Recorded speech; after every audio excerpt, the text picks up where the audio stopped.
রাসূলুল্লাহ সাল্লাল্লাহু আলাইহি ওয়াসাল্লাম মসজিদে বসে আছেন, মসজিদে নববীতে বসে আছেন। মসজিদে নববীতে বসে থাকার পরে একজন মসজিদের ভিতরে ঢুকলেন এক সাহাবী। মসজিদের কর্নারে গিয়ে 2 রাকাত সালাত আদায় করলেন। সালাত শেষ করে ওই সাহাবী রাসূলকে সালাম দিলেন, আসসালামু আলাইকুম ইয়া রাসূলুল্লাহ। রাসূল সাল্লাল্লাহু আলাইহি ওয়াসাল্লাম উত্তর দিলেন, ওয়া আলাইকুমুস সালাম। ওয়াজকিরজি, ফিরে যাও, ফাসাল্লি, সালাত পড়ো, ফাইন্নাকা লা তুসাল্লি, কারণ তুমি সালাত পড়োনি। অথচ 2 রাকাত নামাজ পড়ে রাসূলের সাথে সাক্ষাৎ করছে। রাসূল দেখছেন, অন্যান্য সাহাবীরাও দেখছে, ওই ব্যক্তিরা 2 রাকাত সালাত পড়েছে, নামাজ পড়েছে, রাসূলকে বলছে যে সালাম দিয়েছে। রাসূল বলছে তুমি যাও, ফিরে যাও, 2 রাকাত নামাজ পড়ো, তুমি নামাজ পড়োনি। ফিরে গেছে।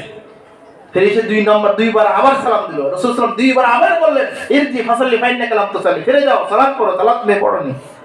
আবার পড়ছি 3 বার, তো 3য় বার পরে আবার এসে সালাম দিয়েছেন। আল্লাহ তাআলা তাকে আবার বলেন, ইরজি, ফিরে যাও, ফাসাল্লি ফাইন্নাকা লা তুসাল্লি, সালাত পড়ো, তুমি সালাত পড়োনি। তখন এই সাহাবী বলছেন, আল্লাহর রাসূল, আমি এর চেয়ে ভালো সালাত পড়তে পারি না, আপনি সব করুন। আপনাকে বলা হচ্ছে ভাই এই কাজটি সঠিক হয়নি, আপনি আবার করুন। তখন আপনি কত সুন্দর করে পড়বেন, আরো ভালো করে আমি সর্বোচ্চ দেওয়ার চেষ্টা করবো। 2 নম্বর হওয়ার পরে না হয়নি, আবার পড়ব। তাহলে 3 নম্বরটা আপনি কত সুন্দর করে করবেন, আপনার সর্বোচ্চ হৃদয় উজাড় করে দিয়ে করবেন। 3 নম্বরে গিয়ে যখন হলো না, তখন সারেন্ডার হয়ে গেছে। আল্লাহ নবী, আমি পারি না, এর চেয়ে ভালো কিছু করতে পারি না। আল্লাহ নবী সাল্লাল্লাহু আলাইহি ওয়াসাল্লাম তাকে সালাত শিক্ষা দিলেন, তুমি এইভাবে সালাত করবে।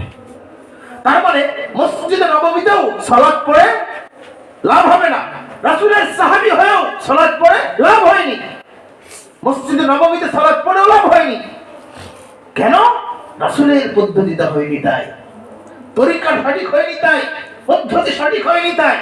হুযায়ফা রাদিয়াল্লাহু আনহু দেখলেন একজন ব্যক্তি সালাত পড়ছে, যে ভাই ভালোভাবে রুকু করছে না, ভালোভাবে সিজদা করছে না, ভালোভাবে কিয়াম করছে না, একেবারে অলসতা, বিভিন্ন ভুল ত্রুটি দিয়ে সে নামাজ পড়ছে। নামাজের পরে তাকে জিজ্ঞাসা করা হলো, কি বাবা ভাই তুমি এভাবে নামাজ কতদিন ধরে পড়ছো? বলছে আমি 40 বছর ধরে এইভাবে নামাজ পড়ছি। তখন হুযায়ফা রাদিয়াল্লাহু আনহু বলছেন, তুই 40 বছর কেন? তুমি যদি আমার তুই 100 বছর কেন, 1000 বছর বেঁচে থাকো আর এইভাবে তুমি নামাজ পড়ো, তাহলে তোমার মৃত্যু রাসূলের যে দ্বীন আমাদেরকে দিয়েছেন ইসলাম, এই ইসলামের উপরে তোমার মৃত্যু হবে না, কারণ তুমি রাসূলের পদ্ধতিতে নামাজ পড়নি।